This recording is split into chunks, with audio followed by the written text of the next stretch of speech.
afternoon and welcome to CEC Gurukul lecture. In continuation with the series on sociological research method, in today's lecture we're going to discuss on feminist methodology. So earlier we've discussed on ethnography and comparative methodology. It's very important to understand the feminist contribution to social science, especially sociology, in terms of the methodology that the feminist scholars follow. And here we're going to refer to the syllabus of sociological research method followed in semester 5 of undergraduate program, and we're going to refer to the readings specifically mentioned in the syllabus of this course. So to begin with, we know that feminist methodology in social sciences began to formally emerge in 1970s and 1980s, developing out of the broader women's movement and scholarly feminism of the 1960s and 1970s. In the last decade, it has been accepted in social science that there is a distinctively feminist approach to research, which isn't just about using specific methods like qualitative versus quantitative, but about a unique methodology and epistemology. Now, when we look into the development or evolution of social sciences and the research methodology, much of the time the assumption is that in feminist methodology, the technique is qualitative in terms of more in-depth interview, case studies, but that's kind of a not only kind of considered as so specific to feminist methodology, but here it is in terms of evolving as a unique methodology. But before we understand how feminist methodology is unique, need to clarify three terms. The first is methodology. Now, methodology refers to the specific principle and practices that guide feminist research. It's just not about what tools are used like surveys and interviews, but about the underlying approach to knowledge creation. The second term is epistemology. This branch of philosophy deals with the theory of knowledge. In this context, it concerns how feminists believe knowledge is acquired, what counts as valid knowledge, and who can be a knower.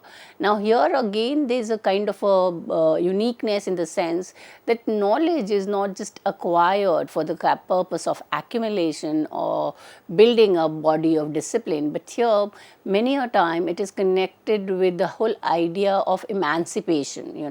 You are kind of researching a social problems where you find out solution, and kind of the objective is to emancipate the people who are victims of that problem.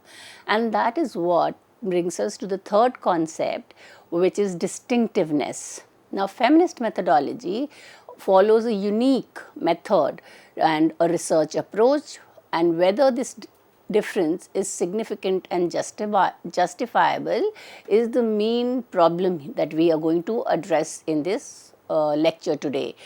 So the idea is that feminist methodology is unique and distinctive. This has kind of been accepted as a norm in social sciences.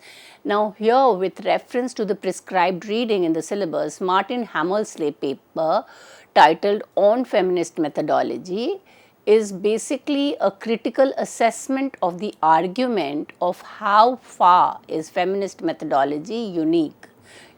And the way where there are kind of certain problems in terms of considering feminist methodology as unique. Here the author acknowledges that feminist methodology is not a single unified position. He identified and analyzed 4 recurring themes that are commonly presented as its defining feature. Now, these 4 themes focus less on simply choosing qualitative over quantitative methods and are more on deeper methodological and epistemological assumption. Now, we will discuss the 4 themes in detail. So, the first theme which makes feminist methodology as unique is the centrality of gender as a category of analysis. In feminist methodology, the gender is treated not as a variable among many, but as a fundamental organizing principle of social life. This means that the power imbalance between men and women is a fundamental structuring force in all social relations.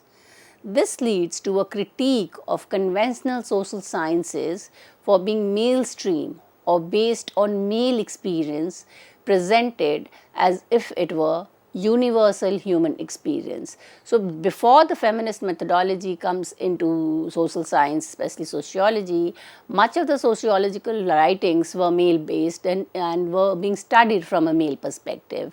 So, as the limitation of the study, the feminist approach appeared, and therefore it was not kind of focusing, changing the focus from man to women, but here the central organizing principle becomes gender.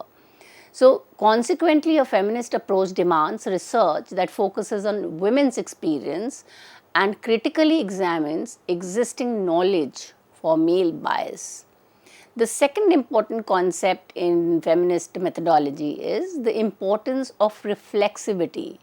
Now, in one of the few beginning lectures, second or third lecture in the series of sociological research, I discussed on reflexibility, and reflexibility is an important concept to understand methodology.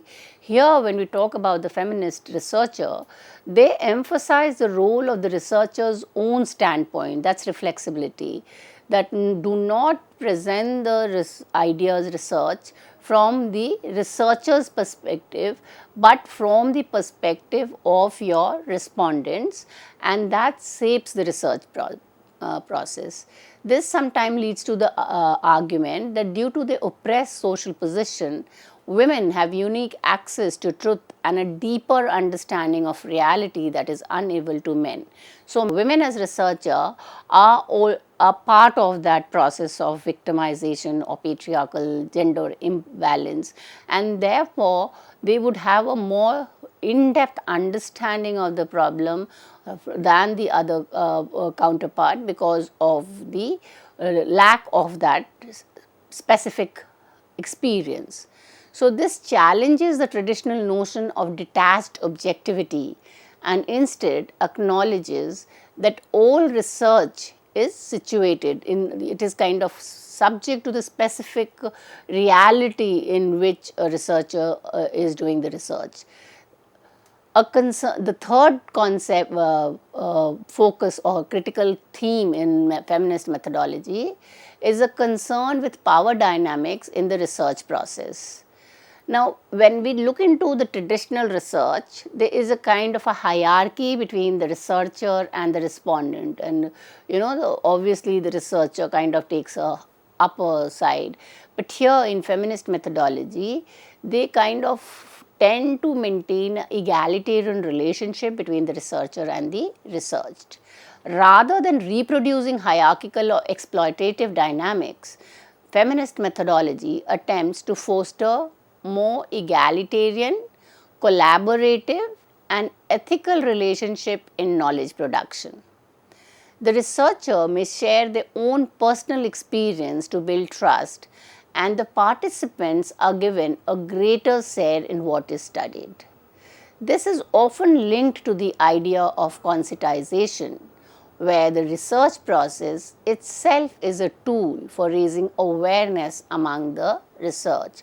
So, it is not kind of a detached activity where the researcher is going with the purpose of building his or her knowledge and adding to the discourse, but here it is kind of also in terms of connecting or building a relationship with the researcher who has kind of faced a certain trauma or a problem and become conscious about that problem, create awareness about it so that there is kind of a reduction in the particular problem. The fourth theme in feminist methodology is a commitment to social change. Unlike purely neutral approaches, feminist methodology often includes a normative commitment to using research for emancipatory ends. The goal is not only to describe the world, but to contribute to gender justice and a broader social transformation. So, if we see the origin of feminist methodology, it has emerged from the social movements, from the concern for a kind of an egalitarian gender relations in society, and therefore guided by that objective, the aim of feminist researchers using feminist methodology is to bring about a change in society and move towards more gender justice. Now, if we look into the four concepts, the author goes into detail in explaining each of these four.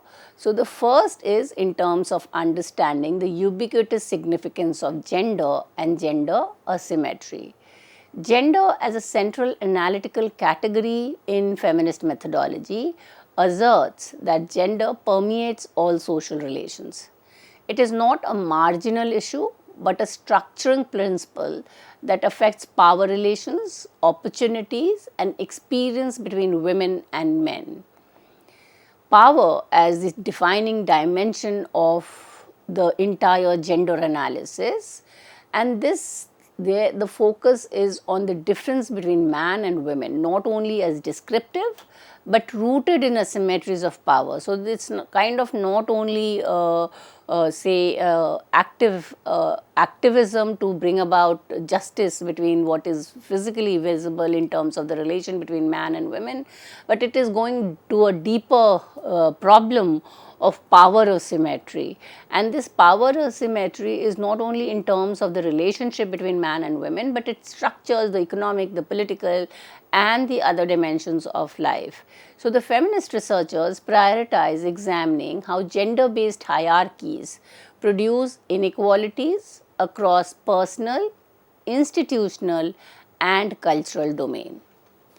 So, when we look into the whole idea of how the gender asymmetry becomes the domain of feminist methodology, it also enables us to understand how this gender dimension helps us to critique the conventional social sciences. So, mainstream research has often presented male's experience as the universal human experience. Since academia historically reflected male dominance, conventional theories and methods may contain unacknowledged male bias. And therefore, what is the methodological implication of making gender as a single analytical category?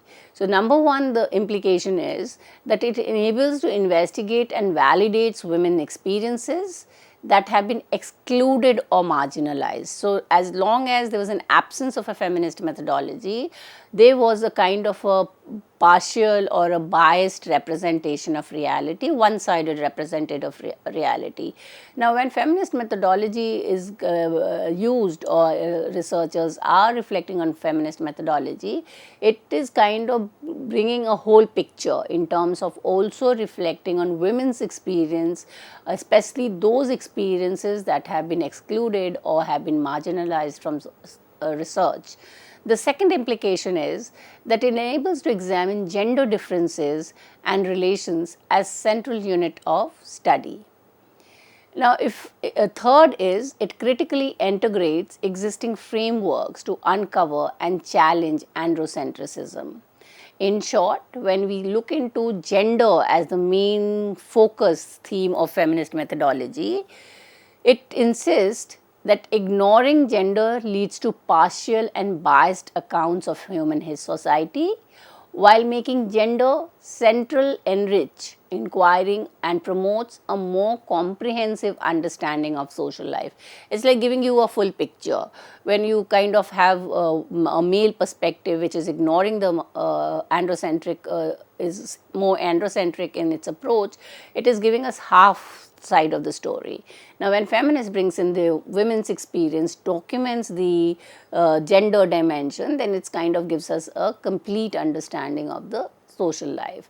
The second focal theme in feminist methodology that the author discusses in detail is the question of experience versus method, where in the traditional methodology, the focus is to have a scientific method to capture the reality, And now with a kind of shift in social sciences from positive approach to more interpretative and symbolic interactionism, your social action, experience, emotions become central areas to capture the reality.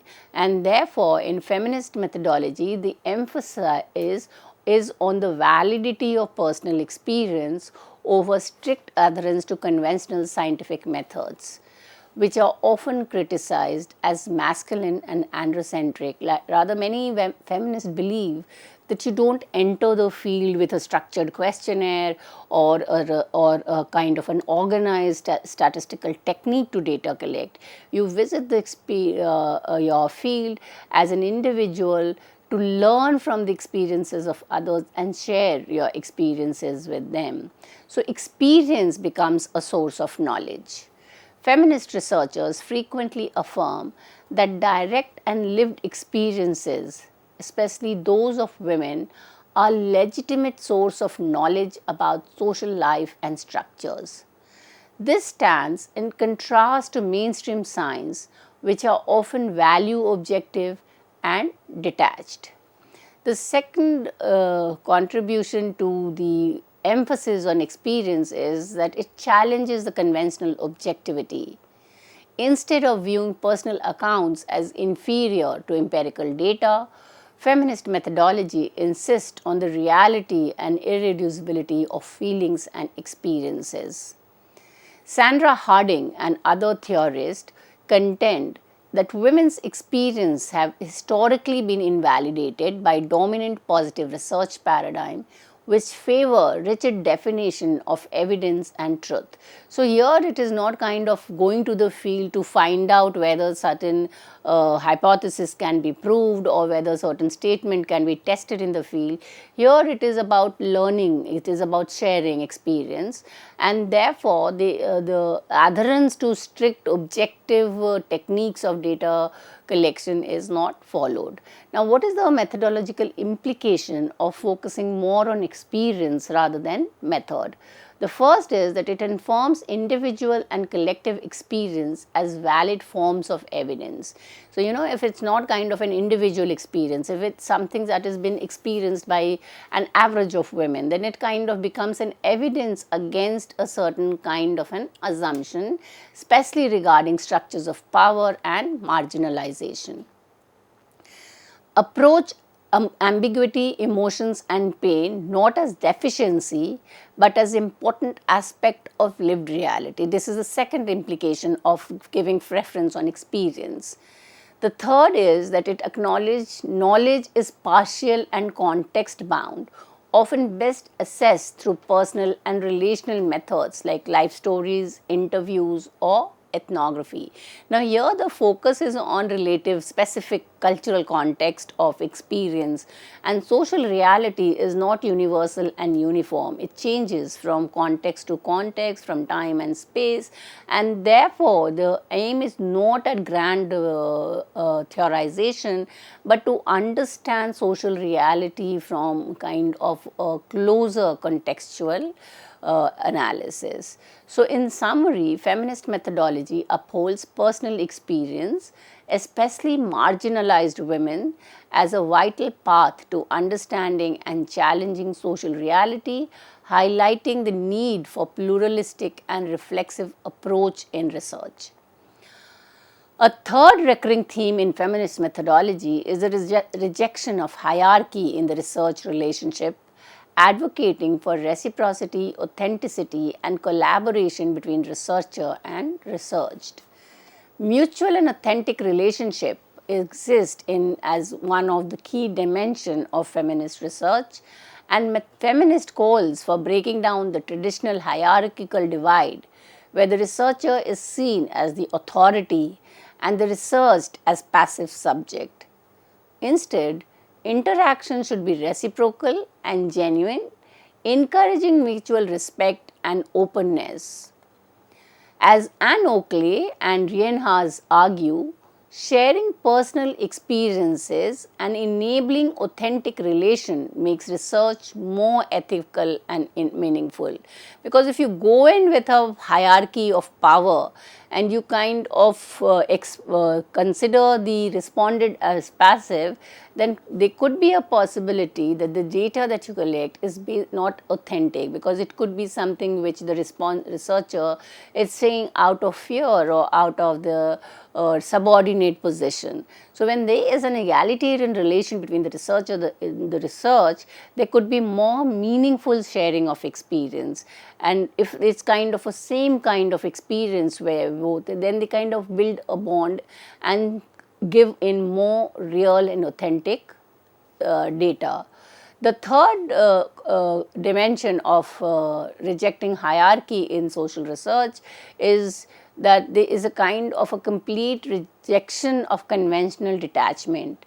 Mainstream interview techniques often discourage personal involvement or assistance from researchers to subjects. But feminist scholars challenge this, asserting that such detachment reinforces power imbalance and may even distort the research process. So, it is very mechanical, you have a research interview which you are kind of using it one after the other. So, it becomes monotonous and it's mechanical in terms of just getting one type of a response. And maybe in that attempt you might kind of do 10 interviews or more, or you say even 20 interviews, but you will not be able to get the reality, because it's kind of certain questions which are closed or they are kind of open question, but is bound by certain dimension of research where the reality of social life is getting excluded. The fourth dimension of rejecting hierarchy is that there is an equal participation and co-analysis. Some feminists propose that research participants should actively contribute not only to data collection but also to its analysis, ensuring that findings reflect what matters to them just as much as they do to the researcher. This approach seeks to democratize knowledge creation, making it more inclusive and relevant. So, when we go for research and we have this objective that we need data for our research, for writing good scholarly paper, but then the respondents have nothing to gain from it, and that is a time that they might not get involved in. Here, when you kind of tell them that this is an analysis of a particular problem that they are facing and the attempt could be to find out a solution, then they say that they see the benefit of being a respondent or being a part of that research. So, it's a kind of a two-way flow, and then there is an equal participation in the research process. So, in summary, feminist methodology seeks to foster research environments where hierarchical barriers are lowered, authentic engagement is prioritized, and participants' perspectives are elevated, making research more participatory and responsive. The fourth dimension of or the fourth foundational theme in feminist methodology is the prioritization of emancipation as both the goal of research and the criterion of its validity. This theme focuses on using research only to generate knowledge, but to challenge and change oppressive social structures, particularly those that disadvantage women. Emancipation is basically in terms of getting over the traditional validity. Feminist methodology often replaces the conventional criteria of valid knowledge with the aim of emancipation. Research is judged by its practical contribution rather than detached objective alone. Truth emerges through struggle. Some feminist scholars such as Harding and Mize argue that genuine understanding and truth arise only in the context of resistance to oppression. Next, knowledge is bound up with transformative action. So, its knowledge is not generated by just kind of discoursing, writing papers and kind of literature, adding to the body of literature, but it is also generated in this emancipatory process, and you seek to describe without changing inherently conservative structure, perpetuates the status quo. So, you do a research, it adds to your body academic profile, you publish papers, but then the reality remains the so. More or less so, there is a status quo maintained. So, then what is the objective of doing the research? Here in the feminist method, the research is a process of conscientization, it is not just kind of adding to the existing body of literature, but consciousness around the problem is the objective. So, the research process is itself intended to be empowering for both the researcher and those researched, raising awareness of how social structures operate and inspire collective action towards change. So, in this context, feminist research does aim to be a force for social transformation, not merely a neutral exercise in fact gathering. They critique the status quo research. So, the objective is not to maintain a status quo, they are questioning the structures of the society, they are questioning the way the society is functioning, and therefore, the methodology explicitly critiques the projects that only describe reality without seeking its improvement. So, in summary, feminist methodology couples knowledge production with a commitment to social justice, measuring validity by the extent to which research enables emancipations and challenges women's oppression. Each theme reshapes conventional notion of objectivity, validity and authority. Together, they produce a methodology that is dialogical, critical and transformative, seeking not only knowledge but also social change. A thorough assessment of feminist methodology involves evaluating how genuinely these themes distinguish research from other approach, whether the adoption leads to greater inclusivity, either ethical responsibility and practical social influence. So, to come to a conclusion, the feminist methodology sets itself apart by consistently integrating the 4 themes we discussed into every aspect of research, beyond mere topic choice into the foundation and purpose of sociology. So, when we first part we have looked into the 4 themes, and now in the next part we will be critically examining these 4 themes and how this paper is kind of making way to a more coherent and consistent alternative to non-feminist research. So, we with a whole understanding of the uniqueness of feminist methodology in terms of gender as a category, the emancipatory idea, the involvement of feminist, emphasis on we understand how feminist methodology uses a unique approach to understand social reality. With this, I come to an end of this lecture. Thank you.